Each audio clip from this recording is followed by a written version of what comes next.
ఉన్న బంగారాన్ని విడిపించి ఆ రోజు ఆన్లైన్ రేటుకే మేము కొంటాం. Sharma gold company. నమస్కారం, సుమన్ టీవీకి స్వాగతం.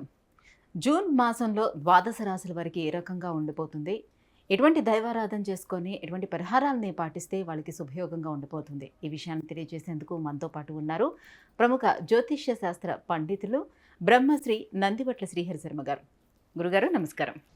వాగర్థావివ సంపృక్తౌ వాగర్థ ప్రతిపత్తయే జగతః పితరౌ వందే పార్వతీ పరమేశ్వరౌ. సదాశివసమారంభాం శంకరాచార్య మధ్యమాం అస్మదాచార్య పర్యంతం వందే గురు పరంపరాం. ఆదిత్యాయ చ సోమాయ మంగళాయ బుధాయ చ గురుశుక్రశనిభ్యశ్చ రాహవే కేతవే నమః. గురుగారు, ఈ జూన్ మాసంలో ముందుగా మేషరాశి వారికి ఏ రకంగా ఉండిపోతుంది? జూన్ నెల మేషరాశి వారికి సంబంధించినటువంటి మాస ఫలితాలు చూసుకున్నట్లయితే గ్రహ సంచార రీత్యా ఈ నెల మొత్తం ఏ విధంగా ఉండబోతుందో మనం తెలియచేసుకుందాం. ప్రధానంగా మేషరాశిలోనే రాశ్యాధిపతి అయినటువంటి కుజుడు, అలాగే ద్వితీయ స్థానంలో రవి, గురు, బుధ, శుక్ర, చంద్రులు, షష్టమ స్థానంలో కేతువు, వ్యయస్థానంలో రాహువు, ఏకాదశంలో శని భగవానుడు. ఈ యొక్క స్థితిని గమనించుకున్నట్లయితే మేషరాశి వారికి రాశ్యాధిపతి అయినటువంటి కుజుడు మేషంలోనే ఉండటం చేత అనుకున్నటువంటి పనులన్నీ కూడా ఉత్సాహంగా మొదలు పెడతారు. అలాగే ఈ మేషరాశి వారికి శుభగ్రహాలైనటువంటి రవి, గురు, బుధ, చంద్రులు వీరందరూ కూడాను ధనస్థానంలో ఉండడం వల్ల ప్రధానంగా ధనపరమైనటువంటి సమస్యల నుంచి బయటపడేటువంటి అవకాశాలు ఎక్కువగా ఉంటాయని చెప్పవచ్చు.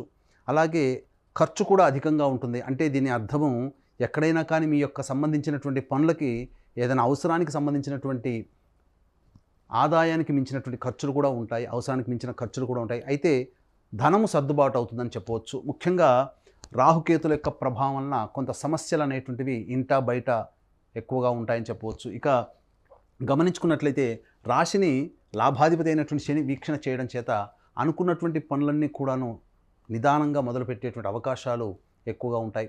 ఉద్యోగార్థులకి చక్కటి ఉద్యోగ అవకాశాలు అనేటువంటివి ఉంటాయని చెప్పవచ్చు. ముఖ్యంగా ప్రధానంగా ఈ నెల 6 నుంచి 8వ తారీఖు మధ్య కాలంలో కొంత మానసికమైనటువంటి చికాకులతో కూడుకున్నటువంటి జీవనం ఉంటుంది. గమనించుకున్నట్లయితే 15వ తారీఖు, 16వ తారీఖు, 20వ తారీఖు, 21వ తారీఖు, 28వ తారీఖు, 29వ తారీఖులు, ఈ 6 రోజులలో ఈ నెల మొత్తము కూడా ప్రశాంతత లోపిస్తుంది. ఏదో ఒక భయం మిమ్మల్ని వెంటాడుతున్నట్టుగా ఉంటుంది. ఏది ఏమనుకున్నప్పటికీ కూడాను ఎదుటి వాళ్ళ కోసమే ఎక్కువగా ఆలోచన చేసి మీరు ఇబ్బందులు పడతారు. ముఖ్యంగా ఈ 6 రోజుల 15, 16, 20, 21, 28, 29 ఈ తేదీలలో వాహన ప్రమాదాలు చోటు చేసుకునే అవకాశాలు ఉన్నాయి. కాబట్టి వాహనాన్ని నడిపేటప్పుడు జాగ్రత్తలు పాటించాలి. ఇతరుల యొక్క సహాయ సహకారాలు మీకు అద్భుతంగా ఉండడం వల్ల, ఉద్యోగంలో తోటి ఉద్యోగస్తుల పట్ల ప్రేమ ఆప్యాయతలతో ఉండడం వల్ల అన్ని రకాలుగా మీరు సహాయ సహకారాలు అందుతాయని చెప్పవచ్చు. ఇక ముఖ్యంగా మీరు ఎంత ఉత్సాహంగా ఉన్నప్పటికీ కూడాను వెనక్కి లాగేటువంటి అవకాశాలు ఎక్కువగా ఉంటాయి. అనగా మీరు అనుకున్నటువంటి దానికి ప్రోత్సాహము తక్కువగా ఉండడం వల్ల ఇబ్బంది. ఎందుకంటే శని ప్రభావం ఈ యొక్క మేషరాశి వారికి అధికంగా ఉండడం ఈ కారణం చేత. ఇక గమనించుకున్నట్లయితే ప్రధానంగా ఈ మేషరాశి వారికి దాంపత్యంలో విభేదాలు, అనగా దాంపత్యమే కాదు, జీవితాన్ని పంచుకుంటే జీవిత భాగస్వామి, వ్యాపారాన్ని పంచుకుంటే వ్యాపార భాగస్వామి, లేదా మనం ఎవరితో కలిసి పని చేస్తుంటామో ఆ పని చేసేటువంటి వ్యక్తులతో కొంత పొరపచ్చాలు, అభిప్రాయ భేదాలు వచ్చేటువంటి అవకాశాలు ఉంటాయి. కాబట్టి వాగ్వివాదాలకి ఎక్కువగా చోటు లేకుండా మీరు సజావుగా మీరు అనుకున్నది తడవుగా మీరు ప్రయాణం చేసినట్లయితే అన్ని రకాలుగా మంచి ఫలితాలు పొందుతారని చెప్పవచ్చు. ఆర్థికపరమైనటువంటి అభివృద్ధి ఉంటుంది.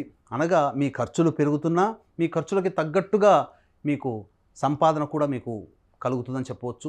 ఇతరత్ర ఆదాయ మార్గాల ద్వారా మీరు రుణాలు కూడా తీసుకునేటువంటి అవకాశాలు ఎక్కువగా ఉంటాయని చెప్పవచ్చు. అయితే గృహ సంబంధమైనటువంటి విషయాలు కొన్ని మార్పులు చేర్పులు చోటు చేసుకునేటువంటి అవకాశాలు ఉంటాయి. ముఖ్యంగా ఎఫ్ఎంసీజీ రంగంలో ఉన్నటువంటి వారికి చక్కటి, అనగా రియల్ ఎస్టేట్ రంగంలో ఉన్నటువంటి వారికి చక్కటి ప్రోత్సాహము, ఎఫ్ఎంసీజీ రంగం కావచ్చు, అలాగే రియల్ ఎస్టేట్ రంగము, అలాగే రెస్టారెంట్, ఫుడ్కి సంబంధించినటువంటి వ్యాపారస్తులకి అన్ని రకాలుగా ఆదాయ వ్యయాలు చక్కగా, ఆదాయ మార్గాలు చక్కగా ఉంటాయని చెప్పవచ్చు. అయితే ఈ యొక్క జూన్ వీక్షించేటువంటి సుమన్ టీవీ ప్రేక్షకులు గమనించాలి. జూన్ 6వ తారీఖు రోజున శనీశ్వర జయంతి ఉన్నటువంటి సందర్భంగా మరియు జూలై మాసంలో కుంభకోణం దగ్గరలో ఉన్నటువంటి నవగ్రహాల టెంపుల్స్లలో మా పీఠం ఆధ్వర్యంలో కార్యక్రమాలు జరపబడుతున్నాయి. ఈ శనీశ్వర జయంతి సందర్భంగా కేవలం 1200 రూపాయలకే మీ గోతనామాదులతో శనీశ్వరుని యొక్క హోమం, అఘోర పాశుపత హోమాలు జరిపించడం జరుగుతుంది. అవకాశం ఉన్న కార్యక్రమం తదనంతరం కాంటాక్ట్ చేసి పూర్తి వివరాలు తెలుసుకోవచ్చు. ఇక దూర ప్రాంత ప్రయాణాలు చేసేటువంటి అవకాశాలు ఎక్కువగా ఉన్నాయి. ముఖ్యంగా గమనించుకున్నట్లయితే ఇతరులతో వ్యవహరించేటప్పుడు చాలా జాగ్రత్తలు పాటించాలని చెప్పవచ్చు. గురుగారు, మరి ఎటువంటి పరిహారాలను పాటించుకుంటే మేషరాశి వారికి శుభయోగంగా ఉంటుంది? మేషరాశిలో జన్మించినటువంటి వారు ప్రధానముగా ప్రతిరోజు కూడా విష్ణు సహస్రనామ పారాయణము లేదా విష్ణు అష్టోత్తరము 3 సార్లు అయినా కానీ పారాయణం చేసినట్లయితే మంచి జరుగుతుందని చెప్పవచ్చు. ఇక చెప్పినటువంటి విధంగా ఈ 6 రోజుల్లో గనక మీరు అనుకున్నటువంటి ప్రయాణాలని వాయిదా వేసుకోవడం ద్వారానో లేకపోతే అనుకున్నటువంటి ప్రణాళికగా అనగా 15వ తారీఖు, 16, 20, 21, 28, 29 ఈ తారీఖులలో మీరు ఏదైనా ప్రధానమైనటువంటి పనులని స్కిప్ చేసుకొని మిగతా రోజుల్లో కనుక చేసుకున్నట్లయితే తప్పకుండా విజయావకాశాలు పొందుతాయని చెప్పవచ్చు.